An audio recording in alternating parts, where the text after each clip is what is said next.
ይህን ቪዲዮ እንዳታሳልፉ ዲዩት አድርጉ፣ ኮፒ ሊንክ አድርጉ፣ እንዲህ ብላችሁ ጻፉ።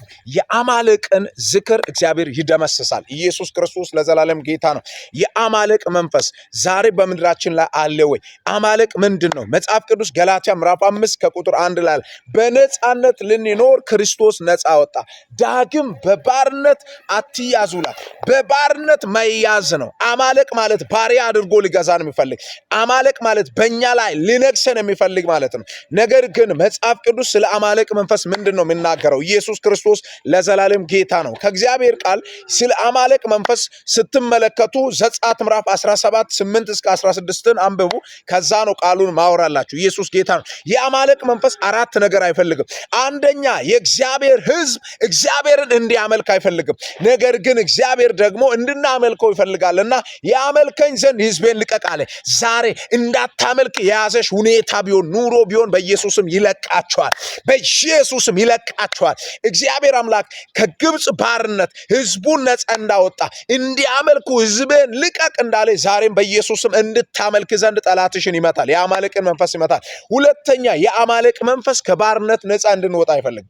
ሕዝቡ እነሆ እዛ ጭቃ እየረገጠ በግብፅ ምድር እንዲኖር ብቻ ይፈልግ ነበር። በኢየሱስም ዛሬም ባሪያ ሊያደርጋቸው የሚፈልግ መንፈስ የተመታዩ ኢየሱስ ክርስቶስ ለዘላለም ጌታ ነው። ሶስተኛ የአማልቅ መንፈስ መከናወንን አይፈልግም። በትዳራችሁ፣ በውየታችሁ፣ በአገልግሎታችሁ ስኬት እንዲመጣ የአማልቅ መንፈስ አይፈልግም። አራተኛና መጨረሻ እረፍት አይፈልግም። ረስት የእናንተን ማረፍ አይፈልግም። መጽሐፍ ቅዱስ ይላል እረፉ አምላካችሁም እንደሆንኩ እወቁ ይላል። በኢየሱስ ማረፍ ይሆንላችሁ። ሌላው አማልቅን እግዚአብሔር አምላክ በተለይ ሳኦልን አጥፋለው። አንድ ሳሙኤል ምዕራፍ 15 1 እስከ 35 ስታነቡ ሳኦልን እግዚአብሔር አማልቅን አጥፋ ስል እነሆ ግን እሱ ማርኮ አመጣ። ለራሱ መልካሙን ለእግዚአብሔርም ብሎ ሲያመጣ እግዚአብሔር ለንግስና ማትሆንም ብሎ ናቀ። እግዚአብሔር አምላክ ቶ ያላችሁን ነገር ቶ፣ እግዚአብሔር አምላክ ማይከብርባችሁን ኑሮ፣ እግዚአብሔር አምላክ ማይከብርባችሁን አገልግሎት፣ እግዚአብሔር አምላክ ማይከብርብን ሀብት ከኛ ይቀርብን።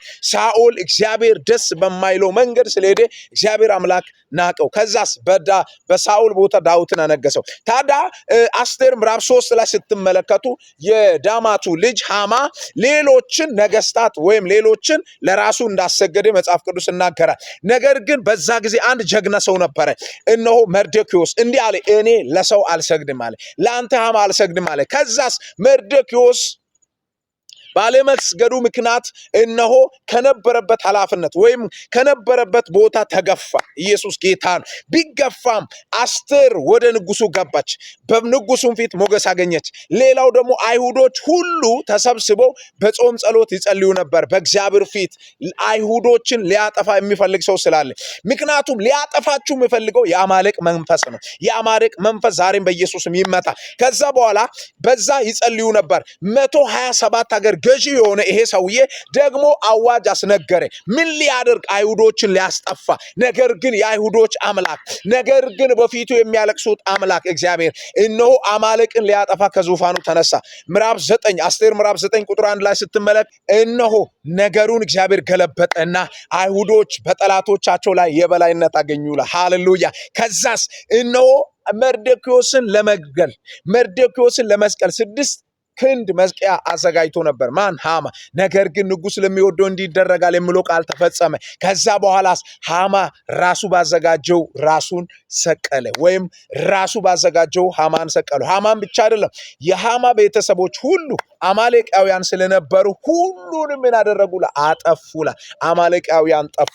ዛሬ በእኛ ዘመን ታዲያ አለ ወይ አማልቅ መንፈስ? አሁን አለ። በደንብ ተጠንቀቁ የእግዚአብሔር ሰዎች። አገልግሎት በምናገለግልበት ቦታ፣ በስራ ቦታ፣ በኑራችን፣ በትዳራችን፣ በውየታችን ዙሪያ የአማልቅ መንፈስ ዛሬም ይሰራል። ነገር ግን የአማልቅ መንፈስ የተተከለበት አማልቅ የሚል እነሆ ሐውልት ባይኖር ቅርጽ ባይኖርም የአማልቅ መንፈስ ዛሬም ይሰራል። ነገር ግን ይሄን የአማልቅ መንፈስ መምታት የምንችለው በአንድ ነገር ነው። ኢየሱስ ክርስቶስ ለዘላለም ጌታ ነው። መጽሐፍ ቅዱስ ሮሜ ምዕራፍ 8 15 እስከ 16 እንዲህ ይላል፣ አባት ብለን የመጮህ የልጅነት ስልጣን ተቀበለን እንጂ የባርነት መንፈስ አልተቀበል። ያ መንፈስ ከመንፈሳችን ጋር የእግዚአብሔር ልጆች ስለመሆናችን ይመሰክራል። የእግዚአብሔር ልጆች ነን። ሃሌሉያ። ያ መንፈስ ከመንፈሳችን የእግዚአብሔር ልጆች ስለመሆናችን ከመሰከረ የእውነት መንፈስ በመጣ ጊዜ ወደ እውነት ሁሉ ይመራል። ከውሸት ርቀን በእውነት እግዚአብሔርን እናመልክ። አንደኛ እግዚአብሔርን እናመልክ።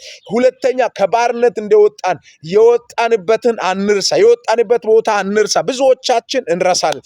ሶስተኛ እግዚአብሔር በውየታችን ላይ መከናወንን ድልን እንዲሰጥ ድል ካገኘን መከናወን ስናገኝም እግዚአብሔርን እናመስግን። አራተኛ እንረፍ። መንቀጭቀጭ አያሰራም። አንዳንዴ እንዲህ ይላል፣ ይሄ አልሆነም፣ ይሄ አልተሰራም፣ እንዲህ አልሆንኩም፣ እያገለገልኩ አልተሳካልኝም። ይሳካላል። እረፍ። አምላክህን ይወቅ። ኢየሱስ ጌታ ነው። እኔም በበኩሌ ልረፍ። አሜን አሜን። ኢየሱስ ጌታ